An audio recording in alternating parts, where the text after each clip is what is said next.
ये कहानी है बुआ जी शिमला देवी की, जिनका पुरानी दिल्ली में 2 मंजिला मकान है। नीचे की मंजिल पर शिमला देवी अपने पति बनारसी दास और बेटे गुड्डू के साथ रहा करती है, और ऊपर के फ्लोर पर अभी 2 दिन पहले ही रहने आए हैं रश्मि और माधव। अभी 2 दिन पहले आए सहारनपुर के रश्मि और माधव दिल्ली के रहने वाली शिमला देवी के रिश्तेदार कैसे हो गए थे, ये जानने के लिए आपको थोड़ा सा इंतजार करना पड़ेगा। सुबह के 9 बज रहे थे। शिमला देवी ने देखा कि गली में सब्जी बेचने वाला रामू अपना ठेला लेकर घूम रहा है। जैसे ही रामू की आवाज सुनाई दी, वो झटपट घर से बाहर निकल आई। राम राम बुआ जी, क्या हाल चाल? बस बेटा, भगवान की कृपा है। चल तूने हाल चाल तो पूछे, वरना आजकल के बच्चे तो बड़े बुजुर्गों का आशीर्वाद लेना ही भूल गए हैं। अरे बुआ जी, कैसी बात कर दी आपने? ऐसा कभी हुआ है कि मैं गली में हूँ और आपका आशीर्वाद ना लूं? अरे तू तो मेरा सबसे प्यारा भतीजा है। अच्छा ये बता, ये टमाटर कैसे दिए? अब आप भतीजा भी कह रही हो बुआ जी, टमाटर का दाम भी पूछ रही हो। अरे आप ले जाओ टमाटर। बुआ, भतीजे में 20-25 रुपए का लेन देन नहीं हुआ करता। अरे बेटा, जुग जुग जी, ओह खूब आशीर्वाद है बुआ का। शाम के समय शिमला देवी साड़ी खरीदने के लिए बाजार जाती हैं, बिलिंग के समय।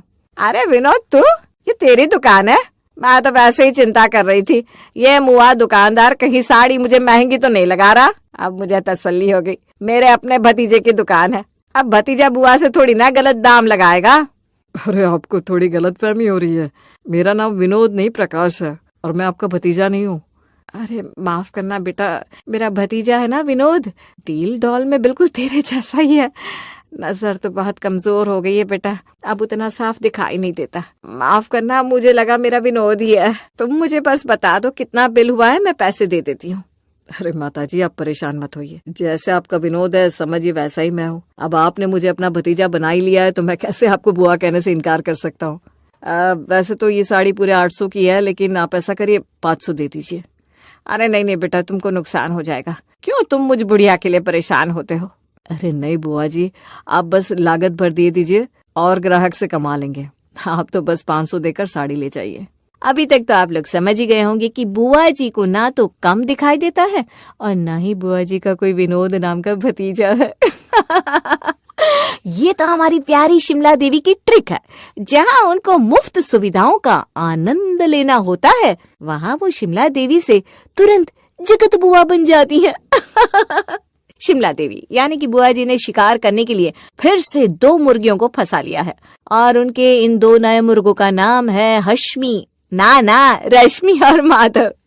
सुबह के 9:30 बज रहे थे और ऊपर वाले फ्लोर से गरम गरम पराठे की खुशबू शिमला देवी के नाक से होते हुए दिमाग को मोहित कर रही थी। शिमला देवी हाय हाय करती हुई सीढ़ियां चढ़कर सीधा रश्मि के ड्राइंग रूम में पहुंच जाती है। अरे आंटी जी, आप सुबह सुबह यहाँ आइए, बैठिए ना। देख बेटा, पहले तो ना ये आंटी वांटी मुझे बिल्कुल पसंद नहीं है। अरे भाई, हम कोई अंग्रेज थोड़ी ना है। मुझे तो तू प्यार से बुआ जी कहा कर। अच्छा ठीक है बुआ जी, अब आप इतने प्यार से कह रही हो तो आज से मैं आपको बुआ जी ही कहा करूंगी। अच्छा ये बता, मेरा भतीजा नजर नहीं आ रहा, कहाँ है वो? आपका भतीजा? अरे तेरा पति माधव। सिर्फ तेरी बुआ हूँ क्या मैं? उसकी भी तो बुआ लगती हूँ। ठीक कहा आपने। वो ना नहा रहे हैं, ऑफिस जाना है ना, और मैं उनके लिए नाश्ता बना रही थी। वही तो बेटा, तेरे पराठों की खुशबू मुझे ऊपर तक खींच लाई। जैसे पराठे तो बनाती है ना मेरी भांजी ना उषा, बिल्कुल उसके हाथ में वही जादू है। वो भी एक बार पराठे बनाने लगती है तो नुक्कड़ तक उसके पराठों की खुशबू पहुंच जाती है। अरे रश्मि, बुआ जी तुम्हारे पराठों की तारीफ पर तारीफ किए जा रही है और तुम यहाँ खड़े होकर उनका मुंह देख रही हो। बुआ जी अब बैठिए ना, मैं अभी आपके लिए पराठे लेकर आता हूँ। रश्मि को लगा था 2 पराठे खाने के बाद बुआ जी उठ खड़ी होगी, लेकिन बुआ जी तो एक बार पराठे खाने बैठी तो 6-7 पराठे खाने के बाद ही उन्होंने गहरी सांस ली। अरे रश्मि भाई, जैसा हमने सोचा था ना, उससे भी 10 गुना ज्यादा स्वादिष्ट पराठे बनाए तुमने। और तुम्हें एक राज की बात बताऊं, तुम्हारे फूफा जी है ना, अरे हमारे बनारसी बाबू, उनकी तो आलू के पराठे में जान बसती है।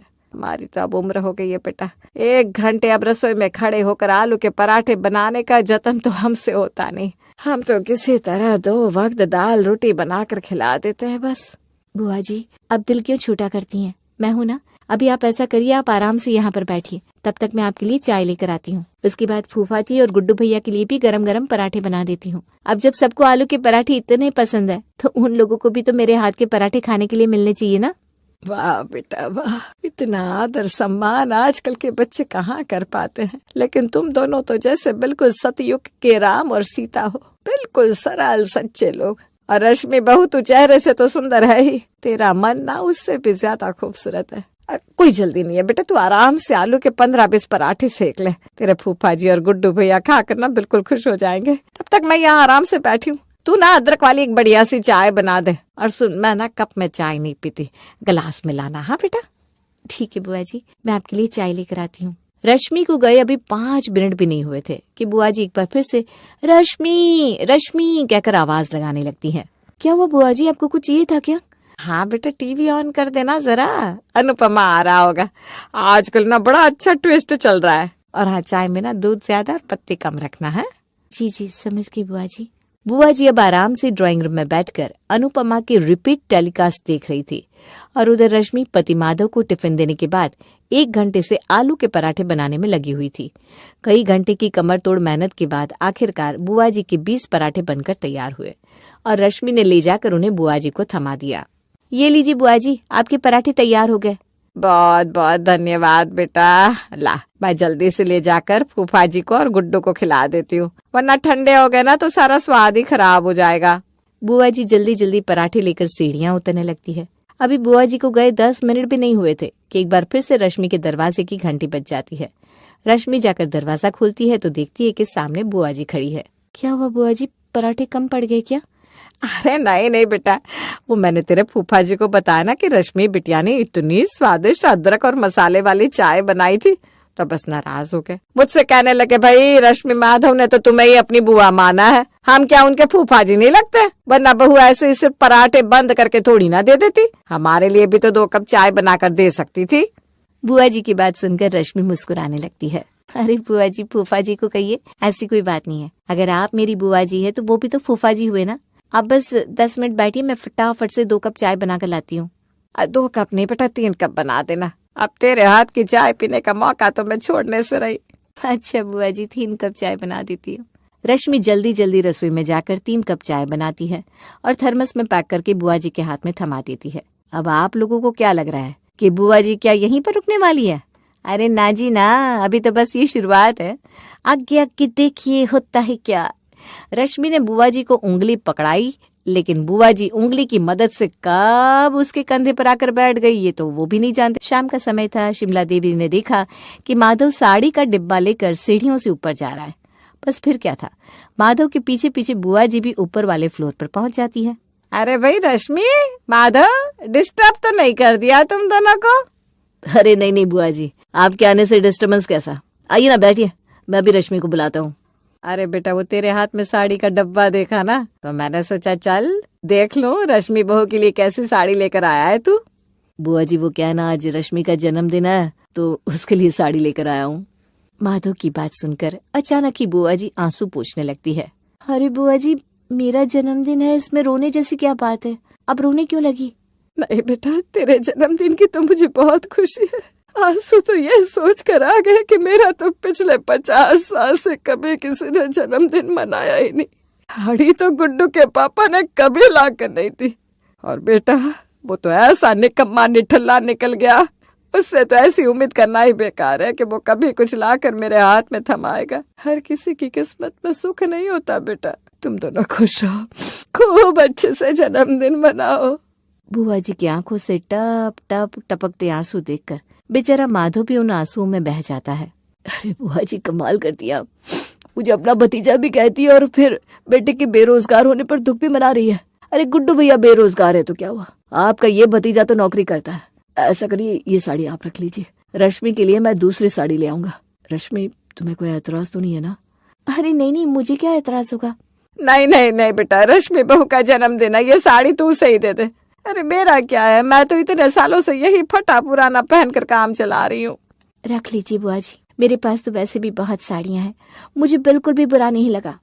अब तुम दोनों इतनी जिद कर रहे हो तो ये साड़ी रख लेती हूँ। वैसे बहू, आज तेरा जन्मदिन है, तब तो आज कुछ स्पेशल होना ही चाहिए। मैं तो कहती हूँ आज दावत होनी चाहिए रश्मि के जन्मदिन की खुशी में। बिल्कुल बुआ जी, आपने कह दिया तो समझी हो गई दावत। तो फिर ठीक है, तू ऐसा कर माधव कि बहू आज सब्जी, पूरी, खीर, रायता और सुन आलू मटर जरूर बनाना। जब खाना तैयार हो जाए ना तो आवाज लगा लेना, मैं, गुड्डू और गुड्डू के पापा तुरंत चले आएंगे। भाई हमारे भतीजे के घर में पार्टी है, हम तो सबसे पहले पहुंचेंगे। जी बुआ जी, जैसे ही खाना तैयार हो जाता है हम आपको बता देंगे। अब तब तक आराम करिए। सुबह के नाश्ते से लेकर दोपहर के खाने और रात के डिनर तक हर दूसरे दिन बुआ जी रश्मि के यहाँ जम कर बैठ जाती और फिर अपना और परिवार का खाना पैक कराने के बाद ही वहाँ से हिलती। बुआ जी का भतीजा बनना माधव को काफी भारी पड़ रहा था। जन्मदिन चाहे बुआ जी के परिवार में किसी का भी हो या फिर माधव या रश्मि का, इस बात से कोई फर्क ही नहीं पड़ता था। पार्टी माधव के घर में ही होती थी और उसका पूरा खर्चा माधव ही उठाता था। इतना ही नहीं, जन्मदिन चाहे किसी का भी हो, गिफ्ट तो बुआ जी ही लेती थी। धीरे धीरे समय बीत रहा था। एक दिन माधव और रश्मि बाजार में थे कि एक आदमी आकर उनसे मिलता है। अरे भैया, आप ही हो क्या? 493 नंबर के नए किराएदार। हाँ जी हम ही है, लेकिन आप कौन? मेरा नाम विजय है। आपसे पहले मैं ही वहाँ किराए पर रहता था। अच्छा, अभी कहाँ रहते हो आप? अभी तो 5 नंबर गली में एक छोटा सा फ्लैट लिया है। वैसे इतना अच्छा खासा मकान था, फिर ये वाला क्यों छोड़ दिया आपने? कोई खास वजह थी क्या? बुआ जी जैसा मकान मालिक और मकान मिलना तो मुश्किल नहीं, नामुमकिन है। अरे माधव, शायद हमारी किस्मत में इतना अच्छा मकान मिलना लिखा था, तभी तो भाई साहब मकान खाली कर गए। भाभी जी, क्या बोला आपने? बुआ जी, बस ये समझ लो कि सारी फसाद की जड़ ये बुआ शब्द ही है। आपको जानकर हैरानी होगी कि आप ही की तरह मुझे भी शिमला देवी ने अपना भतीजा बना लिया था और भगवान झूठ न बुलवाए, वो भर भर कर प्यार भी लुटाती थी मुझ पर। फिर धीरे धीरे मुझे समझ में आने लगा कि बुआ जी की ये मक्खन मलाई वाली बातों का राज तो कुछ और ही है। वो दिन में 3 से 2 बार का खाना मेरे घर पर ही खाया करती थी और बात सिर्फ 2 रोटी खाने की नहीं है। पहले वो मेरी पत्नी को अपनी फरमाइश बताती, फिर मैं बाजार से सब्जी भाजी लाकर देता और उसके बाद हमारी पूजनीय बुआ जी के लिए उनकी पसंद का खाना बनता और अंत में बुआ जी ठूस ठूस कर खा लेने के बाद अपने पतिदेव और निकम्मे बेटे के लिए भी खाना पैक कराती और फिर अपने घर को निकलती। मेरी बेचारी पत्नी पहले अपने फ्लोर की सफाई करती, फिर बहाने से बुआ जी उसे बुलाकर अपने फ्लोर की भी सफाई कराती। हमारी वॉशिंग मशीन में उनके पूरे परिवार के कपड़े धुलते और गर्मियों में मेरे बेडरूम का एसी चलाकर वो पूरा दिन आराम करती। आखिर कोई कितने दिन ये सब बर्दाश्त करता? मेरे सब्र का पैमाना छलक उठा और मैंने अब उनसे बुआ भतीजे का रिश्ता रखने से ही इनकार कर दिया। वो एकदम से बौखला उठी और जल्दी मुझसे कमरा खाली करने को कह दिया। भाई साहब, ऐसा लगा जैसे किसी ने हमारा जीवन पलट कर रख दिया हो। वो तो मेरे साथ भी बिल्कुल यही सब करती है। मुझे समझ में नहीं आता कैसे रोकूं ये सब। तुम अब बिल्कुल परेशान मत हो, मैं सब समझ गया कि इन प्यारी बुआ जी का करना क्या है। 2 दिन बाद। बेटा, आज 2 तारीख हो गई, किराया आज दोगे या कल? क्या बुआ जी, आप भी ना बुआ भतीजे के बीच में पैसों को लेकर आ रही हैं। अब जब मैंने मन से आपको अपनी बुआ मान लिया है तो फिर हिसाब किताब क्यों करना है? अच्छा आप ही बताइए, रश्मि ने आपकी सेवा करने में कोई कसर छोड़ी है? अरे बेटा, एक बात बताओ, अगर घोड़ा घास से यारी कर लेगा तो खाएगा क्या? भूखा नहीं रह जाएगा। और तुझे तो पता है ना पुत्र, तेरे फूफा जी तो कुछ काम करते ही नहीं। मैं तो बस किसी तरह अपना टाइम काट रही हूँ बेटा। रिश्तेदारी अपनी जगह और पैसों का हिसाब अपनी जगह। बुआ जी, वैसे ये तो बहुत गलत बात कर दी आपने। मैं कभी नहीं चाहता था कि हमारे बीच में रुपए पैसों का हिसाब हो, लेकिन अब आप इतनी जिद कर रही हो तो ठीक है, मैं हिसाब कर ही देता हूँ। रश्मि, जरा मेरी हिसाब वाली कॉपी लाना। अभी लाई जी। ये पूरे महीने में आपकी 65 चाय, 10 पकौड़े, 3 बार आलू पराठे, 5 शाही पनीर, 2 छोले भटूरे और भी बड़ी लिस्ट है। सबका जोड़ जाड़ कर मैंने लिख दिया है, आपके 15,270 रुपए बनते हैं। 15,000 तो किराए के है जो मुझे आपको देना है, वो भी मैं इसमें से ही काट लेता हूँ। आप ऐसा करो, मुझे 250 दे दो।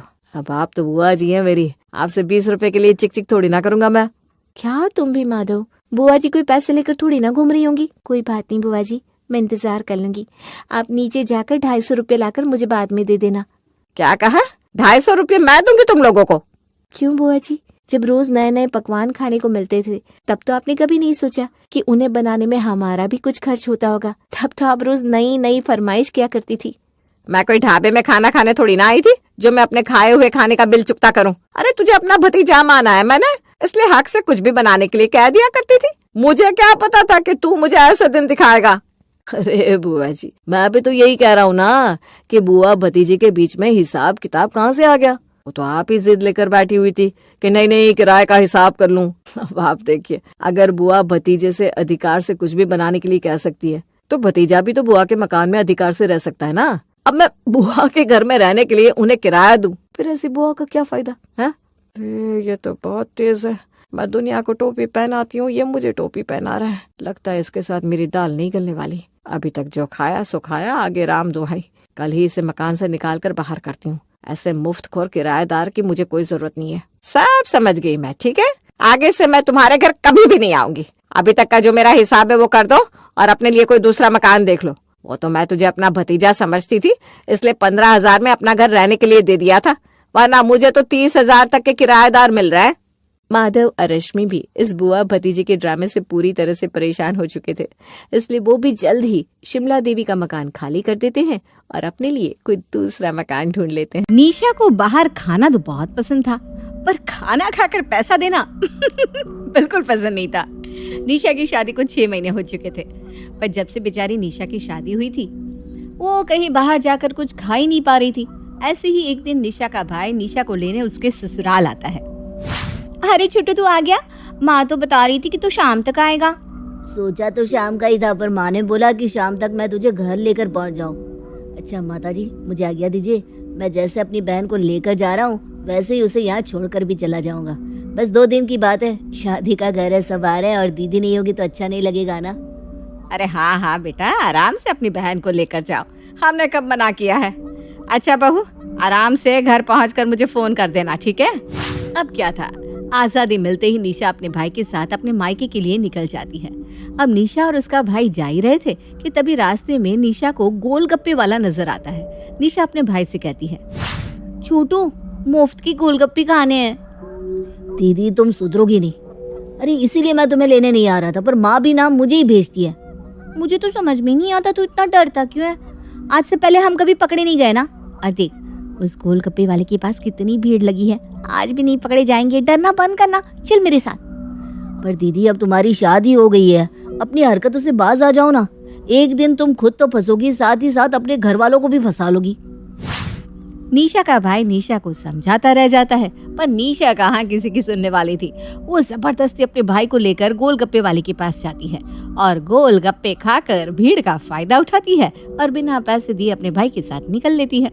दोनों भाई बहन पकड़े नहीं जाते और दुकान वाला भी पैसे लेना भूल जाता है। अब थोड़े आगे जाने के बाद निशा जोर जोर से हंसने लगती है।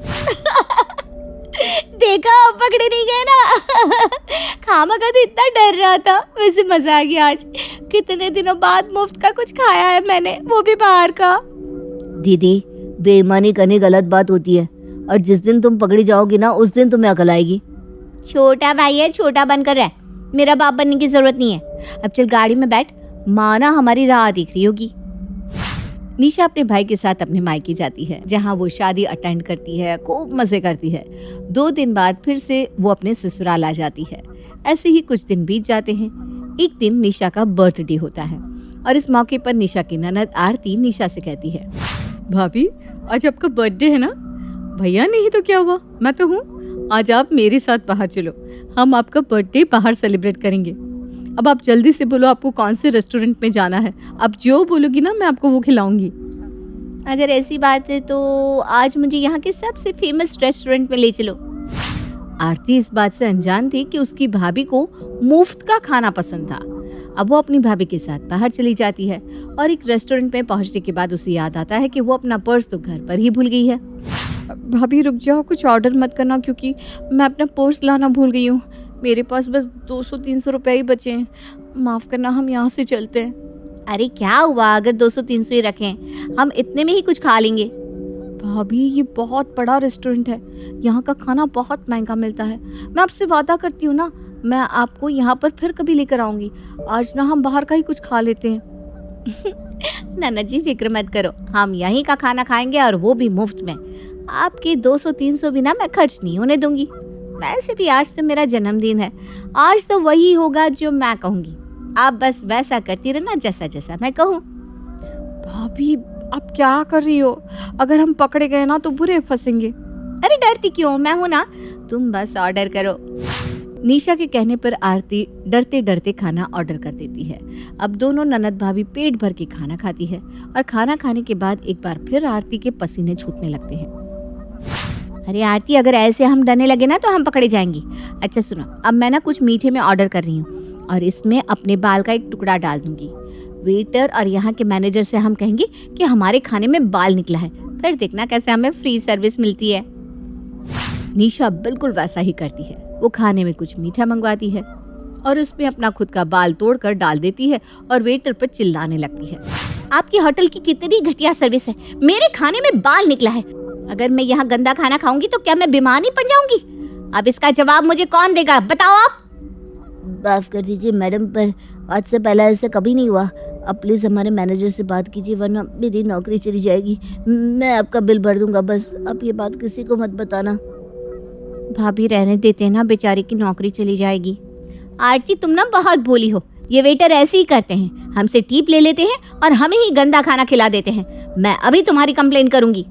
मैम प्लीज मुझे माफ कर दो, मैं कह रहा हूँ ना, मैं आपका बिल भर दूंगा, आप आराम से जाओ, ये मेरी नौकरी का सवाल है मैडम। इस तरह से निशा और आरती एक बड़े से रेस्टोरेंट में फ्री का खाना खा लेती हैं और उस खाने का बिल बेचारे वेटर को भरना पड़ता है। अब इसी तरह से कुछ दिन बीत जाते हैं और एक बार फिर से दोनों ननद भाभी बाजार जाती है, जहां आरती अपनी भाभी से कहती है, भाभी चलिए ना आइसक्रीम खाते हैं। हाँ हाँ क्यों नहीं, चलो। पर भाभी मुझे ना मुफ्त की आइसक्रीम खानी है, उस दिन की तरह। मुझे मजा आ गया था उस दिन। आप कितनी तेज हैं। वो तो चलो, अब मैं तुम्हें फ्री की आइसक्रीम खिलाती हूँ। अब निशा आरती के साथ आइसक्रीम ले लेती है और जब आइसक्रीम वाला पैसे मांगता है तो निशा और आरती आइसक्रीम वाले से ही लड़ने लगती हैं और झूठ बोलती हैं कि उन्होंने पैसे दे दिए हैं। बेचारे आइसक्रीम वाले के पास तो कोई सबूत नहीं था, इसलिए वहाँ खड़े लोग भी आइसक्रीम वाले की बात पर विश्वास नहीं करते। निशा और आरती मुफ्त की आइसक्रीम लेकर अपने घर हंसते हुए चले जाते हैं। अब इसी तरह से कुछ दिन बीत जाते हैं और एक दिन फिर आरती अपनी भाभी से कहती है, भाभी आपको कुछ बाहर का खाने का मन नहीं कर रहा क्या? मेरा तो हमेशा से बाहर का खाने का मन करता है, पर माँ जी है कि कहीं जाने ही नहीं देती। खाना भी तो बना हुआ है ना घर में। आप ना माँ की फिक्र मत करो और कुछ ऐसा जादू चलाओ कि आज हम दोनों फिर से मुफ्त का खाए और तो और घर वालों को भी खिलाए। फिर तो आज बड़ी चाल चलनी पड़ेगी, चलो किसी ढाबे पर चलते हैं। एक बार फिर निशा और आरती एक रेस्टोरेंट में चले जाती हैं, जहां हर बार की तरह इस बार भी निशा कोई चालाकी करने की सोचती है। अब दोनों ननद भाभी खाना खा लेते हैं और निशा बीमार होने का नाटक करती है। भाभी भाभी क्या हुआ आपको? मैनेजर, इस होटल का मैनेजर कहाँ है? अपने रेस्टोरेंट में शोर शराबा देखकर मैनेजर भागते हुए आरती के पास आता है। क्या मिलाया था आपने खाने में? आपके यहाँ का खाना खाने की वजह से मेरी भाभी बीमार पड़ गई। देखो, मेरी भाभी का इलाज अब तुम करवाओगे और अगर मेरी भाभी को कुछ भी हुआ ना तो मैं तुम्हारे ऊपर केस कर दूंगी। मैडम पहले तो आप शांत हो जाइए, यहाँ सब खाना खा रहे हैं, किसी को कुछ नहीं हुआ। अगर आपकी भाभी की तबीयत खराब हुई है तो हमारे स्पेशलिस्ट डॉक्टर है आपकी भाभी को चेक करने के लिए। वेटर, इनकी भाभी को डॉक्टर के पास ले चलो। आप घबराइए मत मैडम, आपकी भाभी को कुछ नहीं हुआ है। ना मुझे तुम पर विश्वास है और ना तुम्हारे खाने पर और ना ही तुम्हारे डॉक्टर पर। मैं अपनी भाभी की देखभाल खुद कर लूंगी। हम नहीं जा रहे तुम्हारे डॉक्टर के पास। मेरी भाभी को गाड़ी तक ले चलो बस। ठीक है मैडम, जैसी आपकी मर्जी। वेटर, मैडम से उनका बिल ले लो और उनकी भाभी को कार में बिठा दो। क्या बिल? बिल किस बात का? तुम्हारे यहाँ का खाना खाने की वजह से तो मेरी भाभी बीमार पड़ गई और मैं तुम्हें बिल भी दूं? अरे उल्टा तुम्हें हमें मुफ्त का खाना देना चाहिए और मेरी भाभी का इलाज भी करवाना चाहिए। मैडम मैं आपसे एक बार फिर कह रहा हूँ, हम आपकी भाभी का इलाज करवाने के लिए तैयार हैं। आप ही तैयार नहीं हो रही और आपके पास क्या सबूत है कि हमारे यहाँ का खाना खाने की वजह से आपकी भाभी बीमार पड़ी है? अगर आप इसी तरह से हंगामा करके मेरे रेस्टोरेंट की बदनामी करेंगे तो मैं आपके ऊपर केस कर दूंगा। होटल का मैनेजर तो बहुत तेज था। उसे अपने स्टाफ और शेफ पर पूरा भरोसा था और तो और वो सीसीटीवी फुटेज भी देखता है और आरती को भी दिखाता है जिसमें सब कुछ नॉर्मल था। जिसके बाद आरती और निशा का प्लान काम नहीं करता और उन दोनों को बिल चुकाना पड़ता है। बिल भरने के बाद आरती और निशा घर पहुंचते हैं, जहां आरती अपनी भाभी से कहती है, भाभी आपकी ये चाल तो कामयाब नहीं हुई। आपकी वजह से आज मैं फंसते फंसते बची हूँ। बोल तो तुम ऐसे रही हो जैसे कि तुम अकेले फंसती। खैर, इस बारे में किसी को पता नहीं चलना चाहिए और अब से ना मुफ्त का खाना हम ठेले पर ही खा लेंगे। रेस्टोरेंट जाने की जरूरत नहीं है। वो तो अच्छा है कि जेब में पैसे थे जो हमने भर दिए, वरना हमारी इंसल्ट भी होती और घर में सबको पता भी चल जाता। उस दिन निशा और आरती को सबक मिल जाता है, जिसके बाद दोनों ननद भाभी मुफ्त का खाना छोड़ देती हैं। एक शहर में निखिल अपनी माँ सुजाता और पत्नी मोनिका के साथ रहता था। मोनिका बहुत ही चंचल स्वभाव की थी। वो आए दिन कोई ना कोई चिंदी हरकतें करती रहती थी। एक शाम को मोनिका सो रही थी, तभी उसे सुजाता जगाने आई। महारानी जी, अब उठ जाइए, शाम के समय में कौन सोता है? मम्मी जी, शाम के समय मैं सोती हूँ, अभी आप जाइए ना, मुझे और सोना है। अरे आज हमें शादी में जाना है। शादी का मतलब दावत? अरे वाह, आज से ही मौका आया है, वरना इस कोरोना ने तो दावत से ही दूर कर दिया था। अरे कब उठेगी तू? ठीक है, सोती रह, मैं अकेली ही जा रही हूँ।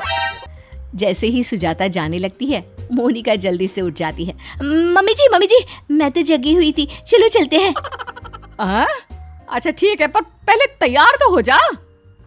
मोनिका और सुजाता तैयार होकर शादी में चले गए। दुल्हन तो बहुत ही अच्छी लग रही है। मुझे दुल्हन से क्या लेना देना, दावत पर कंसंट्रेट करती हूँ। मोनिका ने पेट भरकर खाना खाया, साथ में कुछ मिठाई कपड़ों में छुपाने लगी।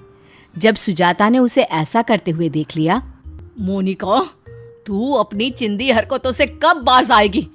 यहाँ फिर से तुमने वही करना शुरू कर दिया। मम्मी जी, अगर थोड़ा बहुत फायदा हो जाए तो आपको प्रॉब्लम क्या है? मेरा कोई फायदा नुकसान नहीं है, तेरे ही महंगे कपड़े खराब हो रहे हैं। सुजाता के समझाने पर भी मोनिका अपनी चिंदी हरकत करने से नहीं मानी। उसने मिठाई चुराई और अपने नए कपड़े खराब कर लिए। मोनिका की इन्हीं हरकतों से उसका पति निखिल भी परेशान रहता। एक दिन निखिल और मोनिका पिज्जा खाने गए। निखिल ने पिज्जा ऑर्डर किया। यहाँ पिज्जा खाने की क्या जरूरत थी, हम कहीं और भी तो कुछ खा सकते थे। अरे तुम इतनी छोटी छोटी बातें मत सोचा करो, मैं इतना कमाता हूँ तो थोड़ा खर्च भी तो कर सकते हैं ना। दोनों बात कर रहे थे, तभी उनका पिज्जा भी आ गया। चलो अब अच्छे से पिज्जा खाओ, कुछ और चाहिए तो बता दो। अरे ओ पिज्जा वाले भैया, हमें एक्स्ट्रा वो ला कर दे दो ना। मैम, एक्स्ट्रा कौन सी चीज? अरे वही चीज जिससे हम पैसे वसूल कर पाएंगे, चिली फ्लेक्स और ओरिगानो ला दो। अरे हमारे पास पहले से एक्स्ट्रा है, फिर क्यों मंगाया है? अरे घर लेकर जाऊंगी। तुम अपनी चिंदी हरकतें घर पर क्यों नहीं छोड़ाती? हर जगह ऐसा करती रहती हो। अब मैंने क्या कर दिया? इतना महंगा पिज्जा खाएंगे और ओरिगानो फ्री में लेकर जाएंगे। वाह, मैं तंग आ गया हूँ तुमसे, हर जगह बेइज्जती करवाती रहती हो। निखिल गुस्से में बिना पिज्जा खाए ही वहां से उठ जाता है। दोनों घर वापस आ जाते हैं, जिससे अब मोनिका को भी गुस्सा आ जाता है। ये सही है, करे कोई और भरे कोई। अब मैडम गुस्से में है तो इससे मनाने के लिए मुझे ही कुछ करना पड़ेगा। मोनिका, चलो आज मैं तुम्हें शॉपिंग करा देता हूँ। सच में? हाँ सच में, मैं झूठ क्यों बोलूंगा। चलो जल्दी से चलते हैं। मैं ना आज अपनी फेवरेट ड्रेस लेकर आऊंगी। ठीक है, जो भी लेना है ले लेना। दोनों मार्केट में शॉपिंग करने जाते हैं। निखिल मोनिका को एक अच्छी ड्रेस दिला देता है और फिर दोनों घर आते हैं। मोनिका अपनी सास सुजाता को अपनी ड्रेस दिखाती है, तभी उसमें से एक रुमाल भी निकलता है। मोनिका, इसमें एक रुमाल भी है, शायद ये कॉम्प्लीमेंट्री होगा क्योंकि हमने तो इसे खरीदा नहीं। इतनी महंगी ड्रेस के साथ ये रुमाल कॉम्प्लीमेंट्री मिला है? इससे अच्छा तो हमारा नुक्कड़ वाला है, अच्छा खासा डिस्काउंट देता है। हाँ मम्मी जी, ये बात तो है, ऊंची दुकान और फीके पकवान। सच कहूँ, अभी भी ये रुमाल उन्होंने नहीं दिया। डोंट टेल मी, हाँ, कि तुमने ये वहां से चुराया है। अरे इसे चुराना नहीं बोलते, मैंने बस चुपके से उठाकर रख लिया। भगवान, मुझे मार दो। मैंने इसे इतनी महंगी ड्रेस दिलाई तो क्या मैं तुम्हें 10 रुपए का रुमाल नहीं दिला सकता था, जो तुमने इतने बड़े शोरूम से चोरी की? तुम क्यों हर जगह अपनी ये चिंदी आदत दिखाती हो? मैं सच में तुमसे बहुत परेशान हो गया हूँ। आज के बाद तुम मेरे साथ कहीं नहीं जाओगी। एक तो मैं बचत करती हूँ, ऊपर से आप दोनों हमेशा मुझे ही कोसते रहते हो। बचत नहीं, इसे चोरी कहते हैं। अच्छा, अभी तक चिंदी बोलते थे, अब मैं चोर भी बन गई। हाँ, क्योंकि तुम चिंदी चोर हो। मोनिका रोते हुए अपने कमरे में चली गई। मोनिका शाम को चुपचाप बैठी थी, तभी उसकी सास सुजाता आती है। मोनिका, ए मोनिका। जी मम्मी जी। हम उस दिन जहाँ शादी में गए थे वहां से दोबारा बुलावा आया है। आज वो पार्टी दे रहे हैं। अरे वाह, मैं जल्दी से तैयार हो जाती हूँ। हाँ, जल्दी तैयार हो जा, फिर चलते हैं। मोनिका और सुजाता तैयार होकर पार्टी वाली जगह पहुंच गए, लेकिन वहां अंधेरा था और कोई भी दिखाई नहीं दे रहा था। मम्मी जी, एड्रेस तो यही लिखा था। अरे फिर से चेक कर, शायद हम गलत आ गए हैं। देखती हूँ, वैसे भी मुझे बहुत तेज भूख लगी है। अरे अभी रुक जा, खूब खा लेना, खाने के लिए ही तो पैदा हुई है। तभी वहां बड़े से टीवी पर एक फिल्म चल गई, जिसमें मोनिका मिठाई चुराकर अपने कपड़ों में रख रही थी। ये कैमरे में रिकॉर्ड हो गया था। सभी लोग छुपकर ये देख रहे थे और वो तेज तेज हंसने लगे। और तभी वहां की सभी लाइट जल गई। सुजाता जी, आपकी बहू को ऐसी हरकत करने की जरूरत क्यों पड़ती है? देखिए भाई साहब, वो अरे बस रहने दीजिए बहन जी, आज से तुम्हें बुलाना ही बंद। सबके सामने बेइज्जती सुजाता से बर्दाश्त नहीं होती। उसकी आंखों में आंसू आ जाते हैं और शर्म की वजह से दोनों घर वापस आ गई। दोनों चुपचाप घर आकर बैठ गए, जहां निखिल भी आ गया और सुजाता ने उसे सारी बात बता दी। मम्मी जी, आज मेरी वजह से आपको इतना बेइज्जत होना पड़ा। निखिल जी, मेरी वजह से आपको भी न जाने कितनी बार शर्मिंदा होना पड़ा। मुझे माफ़ कर दीजिए। आप मुझे समझाते रहे, लेकिन मैं आपकी बात नहीं समझी। मैं अपनी गलती मानती हूँ और आज के बाद मैं ऐसी कोई भी हरकत नहीं करूँगी जिससे आप दोनों में से किसी को भी मेरी वजह से शर्मिंदा होना पड़े। निखिल जी, मैं आज से कोई भी चिंदी चोरी जैसी हरकत नहीं करूँगी। मोनिका को उसकी गलती का एहसास हो गया था। सुजाता और निखिल ने उसे माफ़ कर दिया था। अब मोनिका सुधर चुकी थी। उसने ऐसी हरकत करनी छोड़ दी और अपने परिवार के साथ खुशी खुशी इज्जत से रहने लगी। माँ देखो मैं कैसा लग रहा हूँ। अरे बिल्कुल बंदर लग रहा है, बंदर। ये कैसे कपड़े पहने हैं तूने? अरे माँ, आजकल ये ट्रेंडिंग में है, सब लोग ऐसे ही कपड़े पहनते हैं। अरे क्या करूँ मैं इस लड़के का? ऐसे कपड़े पहनेगा तो कौन खानदानी घर तुझे अपनी बेटी देगा? कितने रिश्ते देखे हैं तेरे लिए, किसी को तू पसंद नहीं आता। ऐसी हरकतें करता रहेगा तो कभी होगी नहीं तेरी शादी। अरे माँ, ऐसा क्यों कहती हो? मेरे सारे दोस्तों की शादियाँ हो गई है। अब तो सब लोग मुझसे पूछने भी लगे हैं, तुम कब कर रहे हो शादी? अरे मैं भी तो ढूंढ रही हूँ ना तेरे लिए घरवाली, और क्या करूँ? तू पहले खुद को थोड़ा सा डिसेंट बना, ऐसे काम नहीं चलेगा। छपरियों की तरह घूमता रहता है सारा दिन, कैसे होगी तेरी शादी? अरे माँ, मैं तो फिर भी ठीक हूँ, सिर्फ छपरी दिखता हूँ। हमारे पास वाला रवि, वो तो काम भी वैसा ही करता है। मुझे तो लगता है कि उसकी इस जन्म में तो क्या, अगले जन्म में भी शादी नहीं होगी। हाँ, ये बात तो सही कही तूने। तू तो बस बातें छपरियों वाली करता है, वो तो सच में छपरी है। उसे कौन देगा अपनी बेटी? ऊपर से उसकी माँ जानकी को देखा है, सारा दिन मोहल्ले में रेडियो की तरह घूमती रहती है। इसकी खबर उसके घर, उसकी खबर इसके घर। हाँ, उससे पहले तो मेरी हो ही जाएगी शादी, देखना। हाँ भाई हाँ।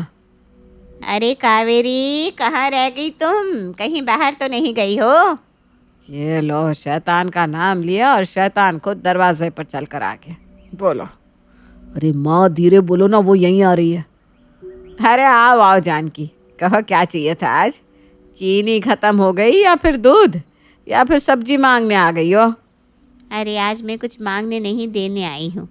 देने आई है वो भी? तो क्या बात है, वैसे क्या देने आई है? अरे मेरे बेटे रवि की सगाई हो गई ना, उसी की मिठाई देने आई हूँ बस। ये लो, तुम दोनों भी मुंह मीठा करो। क्या उस छपरी की सगाई हो गई? क्या? अरे इसका मतलब है रवि की सगाई हो गई? सच कह रही हो क्या तुम? अरे अपने बेटे की सगाई के बारे में झूठी अफवाह फैलाऊंगी क्या? कल ही हुई है सगाई, इसीलिए आज सबको मुंह मीठा करवा रही हूँ।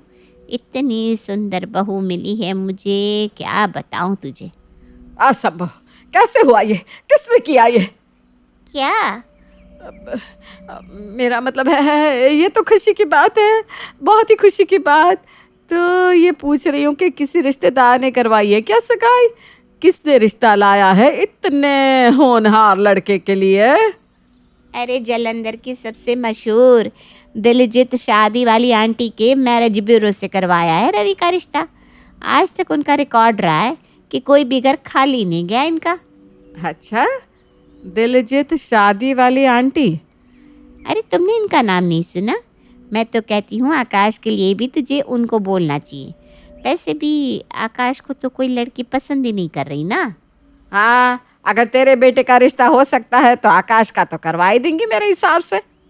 क्या मतलब? मतलब हाँ, सही कह रही हैं आप। मुझे भी अपने रिश्ते के लिए दिलजीत शादी वाली आंटी के पास जाना ही चाहिए। हाँ, पर उनकी फीस बहुत बड़ी है, सोच समझ कर जाना, ठीक है? अरे अब बस इसका रिश्ता करवा दे, वो फीस चाहे जो भी ले ले। हाँ ठीक है, मैं तुम्हें एड्रेस दे देती हूँ, अपॉइंटमेंट लेकर जाना वहाँ, समझे? हाँ हाँ ठीक है। कावेरी का बेटा आकाश इतना स्मार्ट नहीं था और ना ही इतना कुछ खास था, इसीलिए कई सारी लड़की वाले उसे नापसंद कर चुके थे। लेकिन जब कावेरी ने देखा कि उसकी पड़ोसन जानकी के बेटे का रिश्ता हो गया है, जो कि आकाश से भी गया गुजरा है, तो उसने सोचा कि अब तो दिलजीत शादी वाली आंटी से मिलना ही पड़ेगा। तो वो पहुंच गए उसके ऑफिस। अरे आइए जी, आइए, बैठिए। सत श्री अकाल। जी नमस्ते। वो मैं यहाँ मेरे, अरे समझ गई मैं जी, आप इस नॉट सो गुड लुकिंग बेटे के लिए रिश्ते के लिए आए हो ना जी? हाँ, अरे कोई ना जी, मैंने बड़े फालतू फालतू लड़कों के रिश्ते करवाएंगे जी। आपका वाला तो फिर भी ठीक है, लगता है। चिंता ना करो जी, हो जाएगा। आप बस ये पसंद करो कि कौन सा वाला पैकेज लोगे। पैकेज? हाँ जी, यहाँ पैकेज होता है जी। देखो मैं आपको समझाती हूँ। पहला है सिल्वर पैकेज, जिसमें बस आपको लड़की दिखाएंगे, फिर आप जानो कि वो आपको पसंद करती है या नहीं। दूसरा पैकेज है जी गोल्ड वन। इसमें हम आपको बेस्ट से बेस्ट लड़की दिखाते हैं, जिसमें हम कोशिश करते हैं कि लड़की वाले हाँ ही कर दे कैसे भी करके। इसके बाद मेरा डायमंड पैकेज जी, ये वाला बहुत खास है जी। इसमें जैसे आपका लड़का थोड़ा सा फुद्दू सा है, तो हम उसका मेक ओवर करते हैं और उसे ऐसे ट्रेन करते हैं जी कि कोई भी लड़की इसको ना कह पाए। अब आप बताओ जी, आप कौन सा वाला पैकेज लेना चाहते हो जी? मम्मा प्लीज़, मैं डायमंड पैकेज ले लेता हूँ ना, मेरा मेकओवर भी हो जाएगा। हाँ, वैसे भी ऐसे तो तुझे कोई लड़की पसंद नहीं करने वाली बेटा। अच्छा जी, हम ये ना डायमंड पैकेज ही ले लेते हैं। ये तो आपने बड़ा अच्छा किया जी, आपके वाले को तो ज़रूरत भी है। कोई ना, आप ये 1 लाख भर दो यहाँ, बाकी हम देख लेंगे। इस पुत्तू के लिए 1 लाख रुपए भरने पड़ रहा है मुझे। बस इसकी शादी किसी अच्छी लड़की से करवा देना, जो इसको और मेरे घर को भी संभाल ले। हम कुछ ही दिनों में आपको एक अच्छी सी लड़की से मिलवाते हैं। और बहन जी, तुझसे ना टेंशन ना लो, हम इसे इतने अच्छे से ट्रेंड करेंगे कि कोई भी इसे ना नहीं कह पाएगा। कावेरी ने अपने दिल पे पत्थर रखकर 1 लाख रुपए भर दिए, क्योंकि उसकी एक ही आशा थी कि उसकी बहू अच्छी हो, बस जिससे घर संवर जाए। और दिलजीत ने अपने वादे के अनुसार एक सुंदर सी लड़की से आकाश का रिश्ता फिक्स भी करवा दिया। देखिए बहन जी, कहा था मैंने, मैं करवा दूंगी आपके फुद्दू से लड़के का ब्याह। लो जी, हमारा काम पूरा हुआ। अब आप मिठाई के बस 11,000 रुपये दे दीजिए। 11,000? अरे बस, हम ज़्यादा नहीं लेते मिठाई के, लोग तो हमें 21,000 देते हैं, लेकिन मेरा उसूल है लूटना नहीं है किसी को। आप 11,000 ही दे दीजिएगा बस। हाँ हाँ ठीक है, देती हूँ आपको। अच्छा दिलजीत बहन, ये लड़की अच्छी तो है ना? अरे बहन जी, नो टेंशन, आपके बेटे से बहुत मेल खाती है ये लड़की। देखिएगा दोनों बहुत खुश रहेंगे साथ में, आप तो बस मुंह मिठा कीजिए। जी जी जी। पिंकी, बहन जी के लिए मिठाई ले आ। कौन सी ले आऊं, गुलाब जामुन की रसगुल्ला? अरे कोई भी ले आ, पूछ क्या रही है? कहाँ पड़ी है, फ्रिज में या बाहर? अरे बाहर ही पड़ी है, जाएगी तो दिखेगी ना। बाहर कहाँ, रसोई में पड़ी है क्या? अरे छोड़, मैं खुद ही ले आती हूँ। मैं अभी आई हाँ मिठाई लेकर। जी जी जी, लगता है आपके दोनों ही बच्चे बड़े होनहार हैं जी। हाँ बस ऐसा ही समझ लीजिए आप। कावेरी की टेंशन तो दूर हो चुकी थी कि आकाश की शादी हो गई थी। वैसे तो पिंकी भी कुछ खास काम की नहीं थी। कावेरी को लगा था कि नई बहू को देखकर पिंकी भी काम सीख जाएगी। अरे अब से नई बहू घर संभाल लेगी, उसे देखकर मेरी पिंकी भी कुछ सीख ही लेगी। वैसे भी उसे कुछ आता जाता तो है नहीं। अच्छा है, चलो एक काम से दोनों काम हो जाएंगे। अरे आकाश, बहू कहाँ है? नहाने गई है क्या? अरे माँ, इतनी जल्दी थोड़ी ना उठती है वो, अभी 10 कहाँ बजे हैं। क्या 10 बजे उठती है बहू? तो खाना कब बनाएगी? अरे माँ, 10 बजे उठेगी, फिर वो कॉफ़ी पीती है, उसके बाद थोड़ी देर टीवी देखेगी, उसके बाद रसोई में जाएगी और कुछ खाएगी ना। और तुझे ये सब कैसे पता है? अरे माँ, मैं इसीलिए तो नीचे आया हूँ उसके लिए कॉफ़ी बनाने। हे भगवान, मेरी किस्मत में ये मेरे 2 बच्चे काफी नहीं थे कि ये तीसरी बहू भी ऐसी ही देती। माँ, आप जल्दी से खाना बना लो, मैं दिव्या के लिए कॉफ़ी बना देता हूँ। आ जा, मेरे लिए भी बना दे जा। ठीक है माँ। कोई बात नहीं, अभी नई नई है, धीरे धीरे सब सीख जाएगी, नहीं तो मैं ही सिखा दूंगी और क्या। कावेरी ने खुद को दिलासा दिया और सोचने लगी कि धीरे धीरे उसकी बहू सब कुछ सीख जाएगी। लेकिन कावेरी के सपने तो जैसे अब चकनाचूर हो रहे थे। दिव्या बहू, हो गया? एक पराठा बनाने में कितनी देर लगती है बेटा? बस माँ जी, हो गया, मैं आ रही हूँ आपका शाही पराठा लेकर। हाँ हाँ, आ जा बेटा। ये लीजिए माँ जी, आलू का शाही पराठा आपके लिए। पराठा तो गोल होता है बहू, ये त्रिकोण क्यों है? अरे माँ जी, ये नए ज़माने का पराठा है ना, और वैसे भी मुझसे गोल नहीं बन रहा था, लेकिन स्वाद में ना आपको ये बहुत अच्छा लगेगा। अच्छा ठीक है, चलो कोई बात नहीं, चख कर देखती हूँ। अरे माँ जी, आप एक निवाला लेकर रुक क्यों गई? खाइए खाइए, शर्माइए मत। अरे मैं शर्मा नहीं रही हूँ, इसमें तूने आलू की जगह क्या डाला है? अजीब सा स्वाद आ रहा है। मैंने तो आलू ही डाला था और कुछ नहीं डाला। जा लेकर आ रसोई से, कौन सा आलू डाला है, मैं भी तो देखूं जरा। ये देखिए माँ जी, ये है आलू। मैंने कहा था ना, मैंने आलू ही डाला है, मुझे इतना तो पता ही है, मैं इतनी बुद्धू नहीं हूँ माँ जी। हे भगवान, सारे नमूने मुझे ही देने थे तुझे। अरे ये आलू है, लेकिन कच्चा आलू कोई पराठे में डालता है क्या? उसे उबाल कर डालना होता है। तो फिर ये आपको मुझे पहले बताना चाहिए था कि नहीं? अब इसमें किसकी गलती है बताइए तो? और फिर आप कहती हैं कि मैं कम अकल हूँ। नहीं नहीं मेरी माँ, मुझ में अकल नहीं है जो मैंने तुझे बोल दिया खाना बनाने को। पिंकी, तुझे भूख लगी है? अब क्या दोनों ननद भाभी मिलकर खाना बनाओगी? नहीं नहीं माँ जी, हम दोनों मिलकर ऑर्डर करेंगे, हम दोनों को पिज्ज़ा पसंद है ना?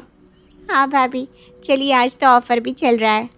अरे क्या करूं मैं इन तीनों का, ये सब उस दिलजीत शादी वाली आंटी की वजह से हुआ है। कैसी लड़की पकड़ा दी मुझको, अब मैं उसे नहीं छोड़ूंगी।